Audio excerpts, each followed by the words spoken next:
Alright, the time is now. The critically acclaimed strongest knight of the round table, the quintessential perfect knight, Sir Lancelot. Let's show him how it's done. Starting off strong, you have his fight against Artoria herself, where he caught her Excalibur with his hands alone. Despite her sword skill, despite his power, what makes this even more incredible is that she was using invisible air, meaning he couldn't even see the path from where the blade was coming, and still pulled it off. In his fight against Gil, one of the greatest flexes in the entire franchise, this man fended off not one, but 16 of Gil's noble phantasms back to back, all of them being on the level of divine mystery, a level of skill that had everybody at the scene in shock. In the 100 Years War Singularity, Lancelot was casually cutting off multiple heads of the French soldiers at one time. In his fight against Gil, it tells us that he took multiple phantasms from Gil and chopped through the pole he was standing on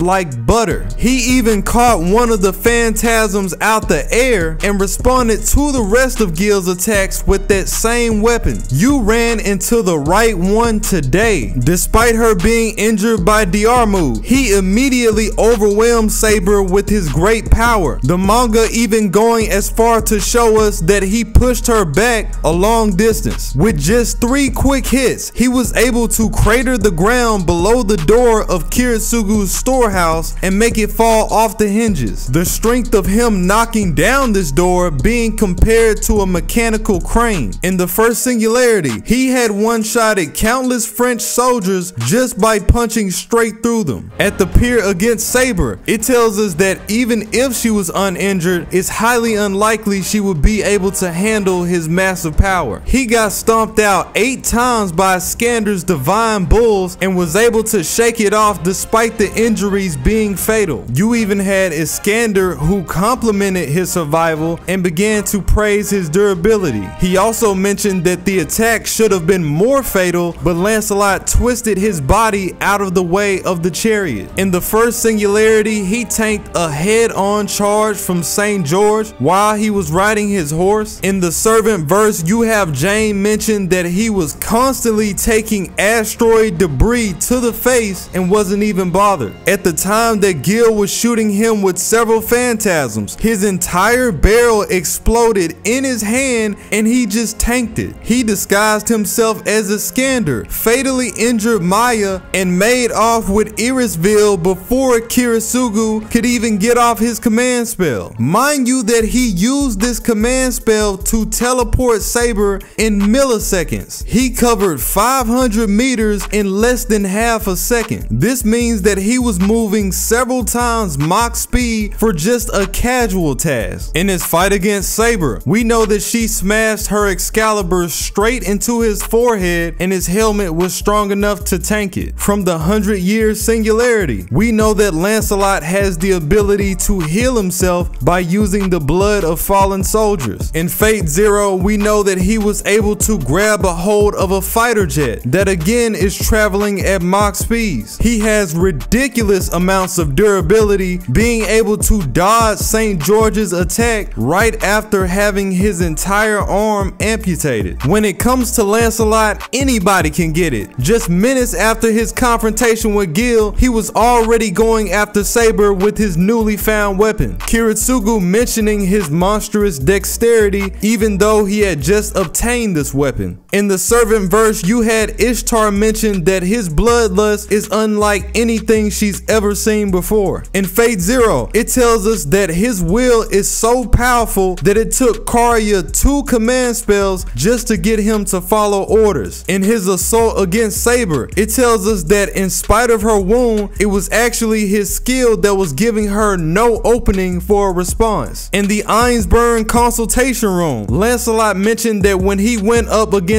Arthur's regular knights, he was beating them all. He has a relentless will when it comes to war, Ishtar mentioning that he wouldn't give up even when he was pushed back. In the first singularity, he went up against Elizabeth, Mozart, and St. George at the same time, and they still couldn't take him. In a confrontation that he had with Joan, his fierce power was enough to completely disarm her of her flagpole. He landed a brutal hit against St. George, causing him to cough up blood, which ironically also healed him. He casually put Tristan in a sleeper hold and had him begging to let him out. You have his internal arms mastery, making him an expert in any type of weapon that you can think of. Even under his madness enhancement, which would usually lower his grade, his skills will never deteriorate. You have his holy sword Arendite, which is stated to never take damage no matter what type of attack you put against it. Due to his great power, he takes up ridiculous amounts of magical energy, using what would last most servants several hours in a matter of 10 seconds. In his berserker form, it's stated that his strength is more comparable to an Avenger than a heroic spirit. It also has the unique curse for someone's glory that hides his identity and his body to the point where it might feel like you're hallucinating. Waver mentioned while he could normally see the prowess of a servant, he couldn't see anything coming from Lancelot. Same thing goes for Mash. Even up close, she couldn't make out his identity. By using his command spells, Karya was able to force a new ability through the curse that allowed him to shapeshift into Iskander, but it could only be used one time. His transformation was so well done that it tricked Saber despite her normally high awareness. And of course, how could we forget his unique Phantasm Knight of Honor, which allows him to turn anything into his noble phantasm as long as he can control it. Nasu mentioned that taking over something like a battleship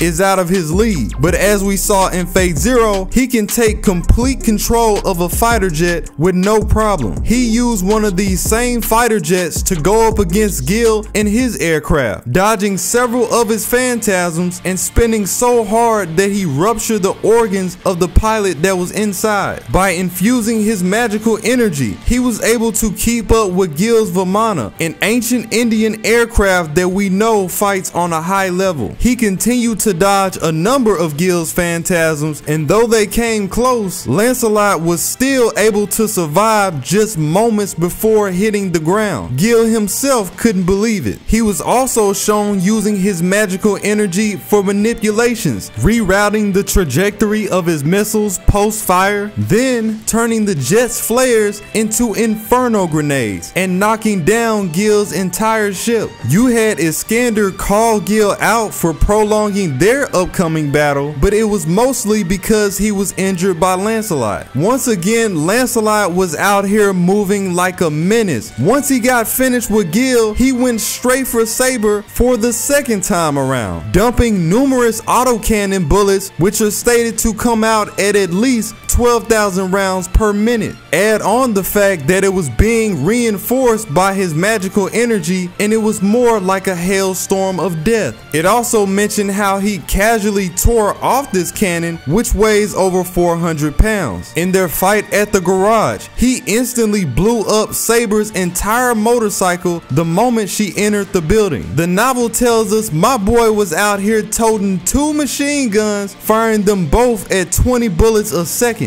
It also tells us that he obliterated an entire truck, turning it into iron chips. The sheer force behind his sniper rifle made his bullets come out like it was a grenade launcher. In the short time that he did catch her phantasm, he was already beginning to corrupt it and turn it into his weapon. In FGO, he turned a log and chopsticks into his phantasm with just his bare hands. Moriarty mentioned how Lancelot defeated several knights, including Gareth and Agravain. In the Camelot Singularity, ability. He shot down Da Vinci's entire aircraft with one lunge from his sword. He literally one-shotted a sphinx without even looking, a divine beast that's stronger than some servants. Just a few strikes from his blade had Bedivere falling over his feet. He fended off Mash and Sanzo back to back with no issue. He has great maneuvering, being able to dodge one of Galahad's attacks, casually run up the side of a pyramid and a nearby pillar. He flat out negated a strike from Gawain's Galatine while he was being boosted by the sun. With just one lunge of his halberd, he was able to massacre over 10 Enforcer Knights at the same time. His speed and his tact is next level. He sliced through a massive block of stone at the last second and used his Arndice effect to blow Agravain away. He tussled with a countless amount of Agravain's magical knights and still came through. He was literally cutting these same knights in half while in mid-air on horseback. He survived Da Vinci's self-destruction and even saved her after the fact. He tanked 3 brutal hits from Galahad and wasn't even trying. He tanked a direct thrust from Galahad's shield, still wasn't trying. He tanked an enormous block of stone from Agravain while being held down by his chains. He blocked multiple arrows from the sharpshooter Arash at close range with no time to react. He blocked another set, taking one of his arrows head on. Even when Arash tried to do a surprise attack, Lancelot was still able to react, dodging what should have been fatal. We know from Cursed Arm Hassan that he's straight up off-screen the Hassan of the Trembling Pipe. That name is hilarious, by the way. In the Lion King's conversation with Agravain, she mentions how his limbs were broken, his chest was torn open, and he lost an entire eye after his fight with Lancelot. Agravain even complimenting Lancelot for his incredible power. In Bedivere's flashback, we see him go head-to-head with Gawain, which we know from his original lore is the same battle where Lancelot gave Gawain a mortal wound that led to his death. He mentions himself his skill at concealing his presence despite carrying all of his armor. He released a number of energy waves against Da Vinci's vehicle when he was chasing them down. He also shot multiple of these same energy waves when he was fending off her aircraft. He landed a mortal hit on the spirit Arash and blew up his entire body with his overload effect. He used these same delayed explosions against Agravain multiple times. I mean, were we really expecting anything different? He's got the speed, the skill, and the strength to back it up, but most importantly, the drip is magnificent. You gotta get this A rank, my guy. You can't buy this type of sauce in the store. Who can take it up a notch after such a showcase? We'll find out next.